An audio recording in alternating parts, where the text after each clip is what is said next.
नमस्कार, good morning. मैं संजय कुमार रांची झारखंड से बोल रहा हूँ। इसी नाम से मेरा यूट्यूब में चैनल है, जो मैं संविधान के आर्टिकल 51A के तहत अपने संवैधानिक मूल्यों और संवैधानिक कर्तव्यों का निर्वहन करते हुए समय समय पर देश के कुछ संस्थानों का उत्थान करने या उसमें सुधार करने के लिए मैं अपना विचार साझा करता हूँ। मैं पहले भी कुछ वीडियो बना के यूट्यूब में अपलोड किया हूँ। ये सारे वीडियो बनाने में मेरी मंशा किसी भी व्यक्ति या किसी भी संस्था की भावना का आहत करना नहीं है, बल्कि एक जिम्मेवार नागरिक की तरह साइंटिफिक टेम्पर, मॉरल्स और इंक्वायरी का इस्तेमाल करते हुए संस्था के उत्थान या बेहतरी के लिए जो भी कर सकता हूं, मैं अपना योगदान करने का प्रयास करता हूं। आज के वीडियो के विषय में मैं इस बात पर चर्चा करना चाहता हूं ब्रीफली कि क्या भारत देश का न्यायालय और आदरणीय न्यायाधीश महोदय लोग पूर्णतः आंख बंद करके विश्वास भरोसे के लायक हैं या नहीं। इसका विश्लेषण करने के संदर्भ में मैं पक्ष और विपक्ष दोनों तरफ से अपनी बात कहना चाहता हूं कि देश में आज़ादी के समय से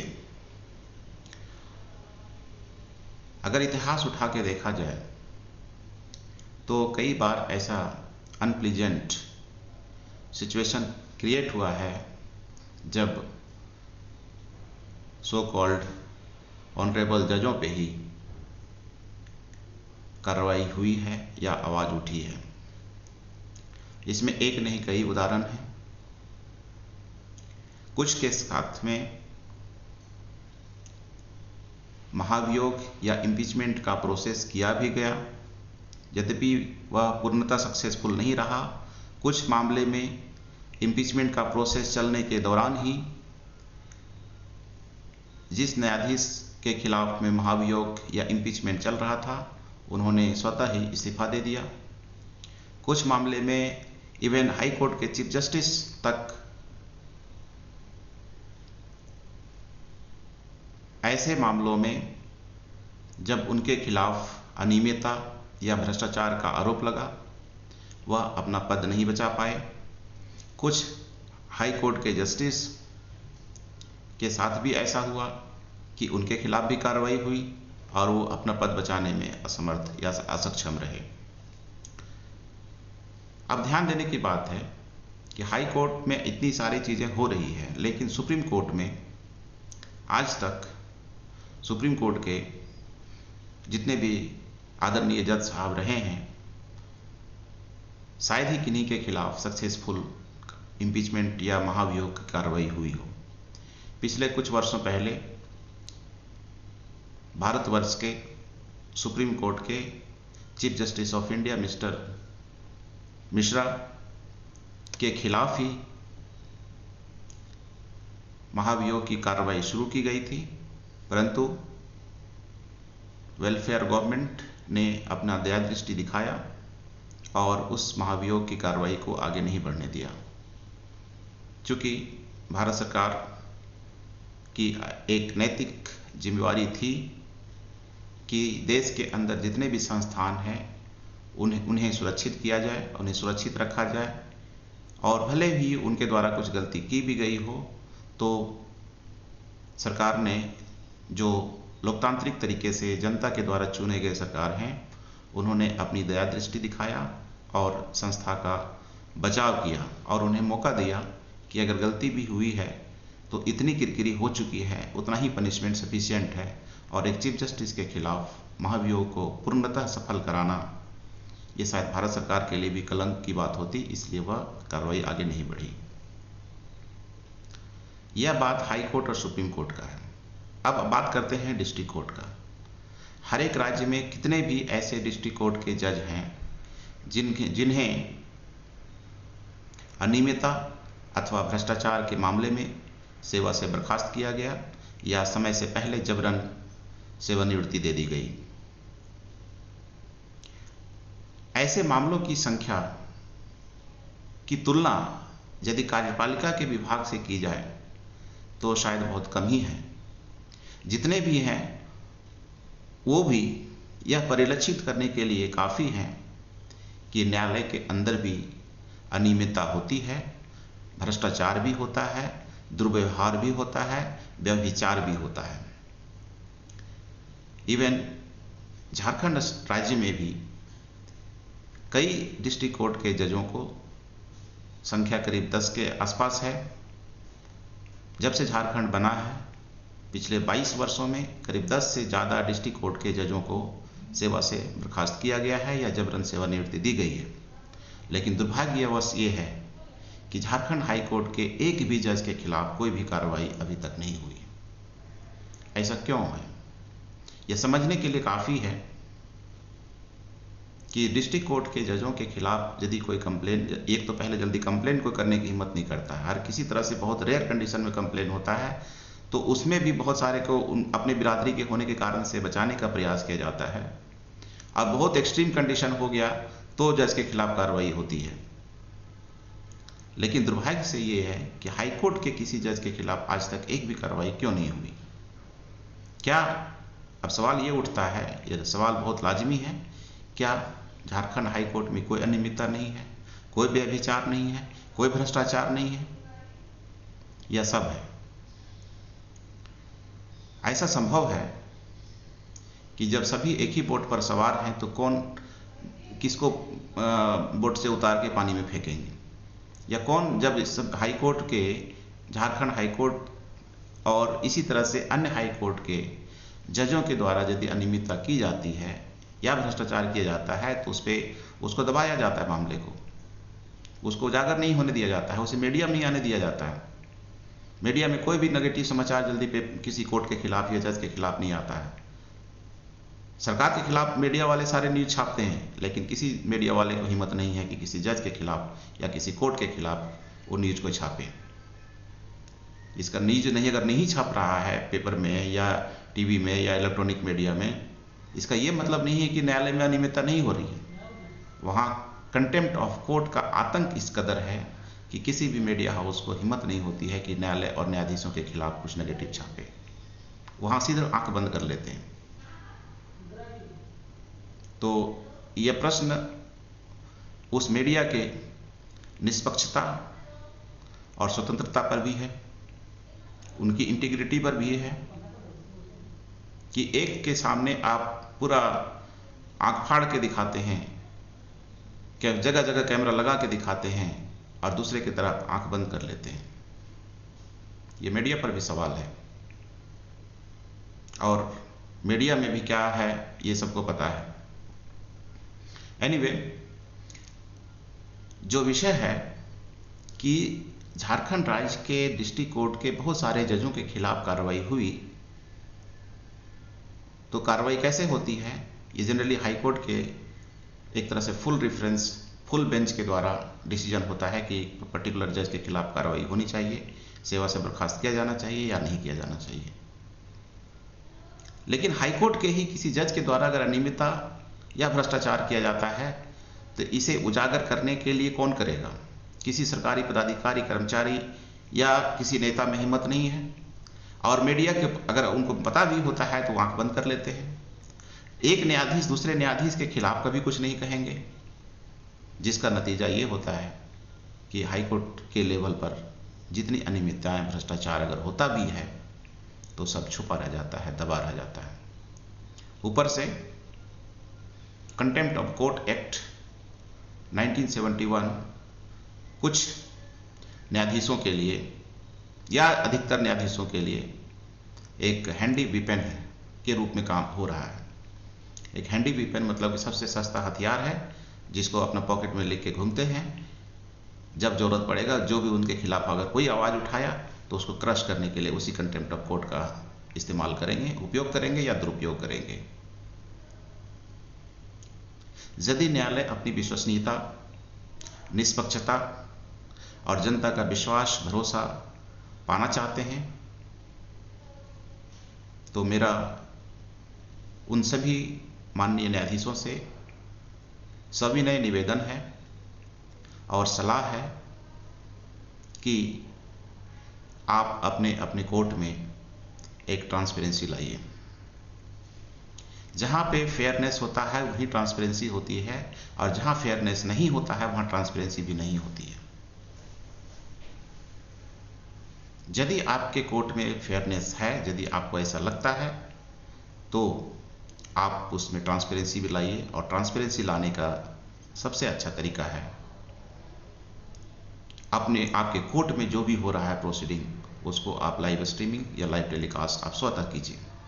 आप सुयो मोटो कॉग्निजेंस बहुत सारे केस में लेते हैं, तो ये लाइव स्ट्रीमिंग करने वाले मामले में आप सुयो मोटो कॉग्निजेंस लेके आप लाइव स्ट्रीमिंग अपने कोर्ट की प्रोसीडिंग को क्यों नहीं देश की जनता को दिखाते हैं कि हम कोर्ट में क्या कर रहे हैं या आपके कोर्ट में क्या हो रहा है, वहाँ कौन वकील क्या बोल रहे हैं, नहीं बोल रहे हैं, ये देश की जनता को पता होता। बहुत सारे वकील हैं किसी पार्टी को रिप्रेजेंट करते हैं, और पार्टी को रिप्रेजेंट करने के कारण से बहुत सारा मेजोरिटी केस में पार्टी खुद कोर्ट में अपियर नहीं रहते हैं, हाजिर नहीं रहते हैं, तो वकील उनकी बात पक्ष रखते हैं। लेकिन वकील ने कोर्ट में क्या बोला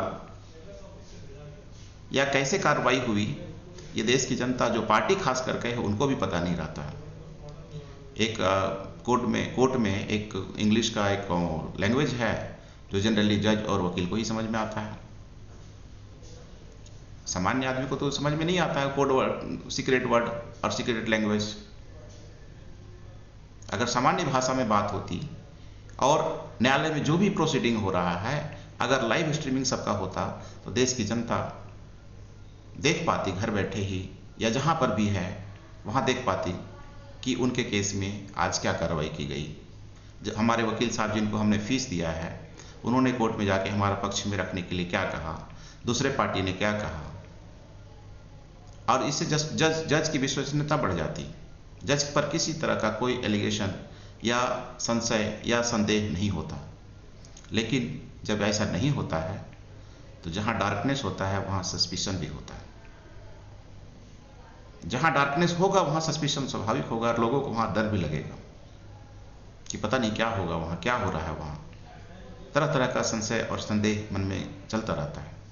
इसीलिए ऐसी परिस्थिति में जो जज अपने आप को मानते हैं कि वो विश्वास, भरोसा और सम्मान के हकदार हैं या लायक हैं, उन्हें सबसे पहले अपने कोर्ट का लाइव स्ट्रीमिंग करना चाहिए, सारे केस का करना चाहिए।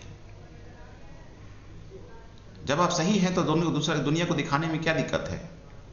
आपके बेडरूम का वीडियो रिकॉर्डिंग नहीं हो रहा है, वो पब्लिक ऑफिस है, पब्लिक प्लेस है, पब्लिक ऑफिस है, वो सरकार के पैसे से वो कोर्ट बना है, सरकार के पैसे से सारा स्ट्रीमिंग होता है, वहाँ जितना इंफ्रास्ट्रक्चर लगा है वो पब्लिक मनी है। तो आपको केवल उसका अलाउ करने में या सिस्टम लगाने में, या आपको कैमरा अपना चुपचाप वो किनारे कोना में पड़ा रहता है, आप अपना काम करते रहिए, क्या दिक्कत है, सबको पता तो चलता रहता है। जो जज लाइव स्ट्रीमिंग या वीडियो रिकॉर्डिंग कराने से परहेज करते हैं, इसका सीधा सीधा मतलब है कि उनके मन में बेईमानी है। वो अपने काले कारनामों को दुनिया को दिखाना नहीं चाहते हैं या दिखाने की क्षमता नहीं रखते हैं। झारखंड हाईकोर्ट में रिसेंटली एक मामला ऐसा हुआ था जहां एक पिटिशनर ने एक इंटरलोक्यूटरी एप्लीकेशन फाइल किया कि वह उस केस में 1.5 साल से केस चल रहा है, अपोजिट पार्टी के द्वारा, वकील के द्वारा बार बार उसको एडजमेंट किया जा रहा है, केस डिले हो रहा है, जिसके कारण से मामला फंसा हुआ है। अब मामला फंसा रहने के कारण से आगे सुप्रीम कोर्ट भी नहीं जा पा रहे हैं। तो इसीलिए एक आईए फाइल किया गया कि पार्टी जो है वो खुद अपियर करना चाह रहे थे। उन्होंने आईए रिटर्न में पिटीशन 3 दिन पहले सबमिट किया कि उन्हें इस केस में इन पर्सन अपियर होना है। उसके लिए वकालतनामा भी फाइल किया, आईए फाइल किया, एफिडेविट से फाइल किया, और उनका 3 प्रेयर था, जिसमें से एक प्रेयर कि कोर्ट में जो भी प्रोसीडिंग होगी उसका ऑडियो वीडियो रिकॉर्डिंग हो और उसका लाइव स्ट्रीमिंग भी हो, ताकि कोर्ट में जो भी हो ये कम से कम रिकॉर्ड हो एक थर्ड आई विटनेस के रूप में, कि कल को अगर उस जो पिटिशनर है, जो इन पर्सन अपियर हो रहे हैं, वो लॉयर नहीं है, उन्हें अगर उन पे खिलाफ अगर मिसबिहेवियर या मिसकंडक्ट या कंटेम्प्ट का आरोप लगता है तो वो अपना डिफेंड उस वीडियो के माध्यम से कर सकें। क्योंकि वीडियो जब रहेगा, रिकॉर्डिंग रहेगा कि कोर्ट में क्या बातें हुई थी, कैसे हुई थी प्रोसीडिंग, तो जहां पर भी कंटेम्प्ट की सुनवाई होगी या आगे जो भी सुनवाई होगी तो उस पर वो अपना सबूत के रूप में उस वीडियो को दिखा सकते थे। उन्हें इस बात का अंदेशा था कि ऐसा हो सकता है कोर्ट में, क्योंकि कोर्ट में उनको, उस पिटिशनर को ऐसा अनुभव था पहले से कि बहुत सारे जज ईगो में काम करते हैं, उनका माइंड ईगो से भरा रहता है। Egoist mind can never do justice. तो जो जज ईगो में भरे रहते हैं उनके हाथ में कंटेम्प्ट ऑफ कोर्ट का हथियार है, और उनके कोर्ट में कोई पिटिशनर, कोई जनता जा रही है जो लॉयर नहीं है, बाकी लॉयर की तरह वो चापलूसी करने का आदी नहीं है, तो ऐसी परिस्थिति में वीडियो रिकॉर्डिंग करना और उसका लाइव टेलीकास्टिंग करना जज साहब की प्राइम रिस्पॉन्सिबिलिटी थी। और ये उनके लिए खास करके जरूरी था जब किसी ने रिटन में रिक्वेस्ट कर रहा है कि हमारे प्रोसीडिंग का रिकॉर्डिंग कीजिए और लाइव स्ट्रीमिंग कीजिए। अगर उस प्रोसीडिंग में अगर कुछ गलत होता तो जो पिटिशनर जिसने कहा है वो उस आगे का कंटेम्प्ट का या मिसकंडक्ट का या और किसी तरह का कार्रवाई का भागी बनता। लेकिन जज के द्वारा वीडियो रिकॉर्डिंग नहीं करना और पूरे प्रोसीडिंग को डार्कनेस में रखना और उसी प्रोसीडिंग में कंटेम्प्ट का आदेश देना, यह घोर अन्याय है। और वो जस्टिस से साहब थे, जस्टिस संजय कुमार द्विवेदी। अब ऐसे जज वो तो अपना ऑर्डर लिख के निकल गए, अब बाकी दूसरे फंसेंगे। जो पिटिशनर है वो आगे जहां सुनवाई होगी कंटेम्प्ट की, वो डिवीजन बेंच में होगा, वहां पे सुनवाई चलेगा, डिवीजन बेंच होगा, उसके बाद सुप्रीम कोर्ट जाएगा, वहां पे सुनवाई होगी।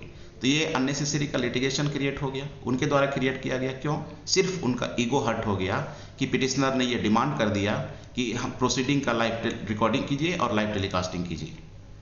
उनका ईगो हर्ट हो गया, उसके कारण से ये लिटिगेशन इतना सारा जो बढ़ेगा, अब उसका जिम्मेवार कौन हुआ?